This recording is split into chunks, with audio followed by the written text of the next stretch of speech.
అందరికీ నమస్కారం. ఏపీలో మళ్ళీ భారీ ప్రమాదం, 24 మంది విద్యార్థులకు ప్రమాదం. ఈ విషయాన్ని తెలుసుకునే ముందు వీడియో మీరు కంప్లీట్గా చూడండి. అప్పుడు మీకు కంప్లీట్ ఇన్ఫర్మేషన్ ఏంటో అర్థమవుతుంది. అదేవిధంగా చాలామంది వీడియో చూస్తున్నారు కానీ సబ్స్క్రైబ్ చేసుకోవడం మాత్రం మర్చిపోతున్నారు.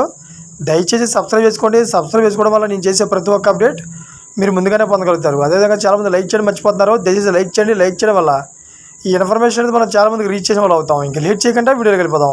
ఫ్రెండ్స్, ఏపీలో మరో ప్రమాదం చోటు చేసుకుంది.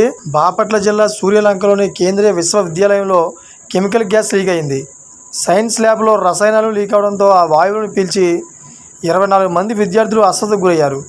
ఈ ఘటనపై అప్రమత్తమైన యాజమాన్యం వెంటనే విద్యార్థులను బాపట్ల ఏరియా ఆసుపత్రికి తరలించి చికిత్స అందిస్తున్నారు. ఈ ఘటనపై కేసు నమోదు చేసుకున్న పోలీసులు విచారణ చేస్తున్నారు. ఈ ఘటనకు సంబంధించిన పూర్తి వివరాలు తెలియాల్సి ఉంది. అయితే ఇది పక్కన పెడితే మొన్న అచ్యుతాపురంలోని పాలిమార్స్ లీక్ అయిన గ్యాస్ వల్ల 24 మంది చనిపోవడం జరిగింది. ఇప్పటికే రాష్ట్రంలో తీవ్ర దుఃఖంలో ఉండగా మళ్ళీ ఈ ప్రమాదం జరగడంతో టీడీపీ అధినేత రాష్ట్ర ముఖ్యమంత్రి చంద్రబాబు నాయుడు తీవ్ర దిగ్బంధంలోకి తెస్తోంది. వెంటనే తక్షణ చర్యలు తీసుకుని వారందరూ కూడా సహాయ చర్యలు చేయాలని చెప్పేసి ప్రభుత్వ అధికారులకు ఆదేశాలు జారీ చేయడం జరిగింది. చూసారా ఫ్రెండ్స్, ఇటువంటి లేటెస్ట్ అప్డేట్స్ కోసం నా ఛానల్ సబ్స్క్రైబ్ చేసుకోండి, గడపల లాలో పెట్టుకోండి. Thank for watching friends.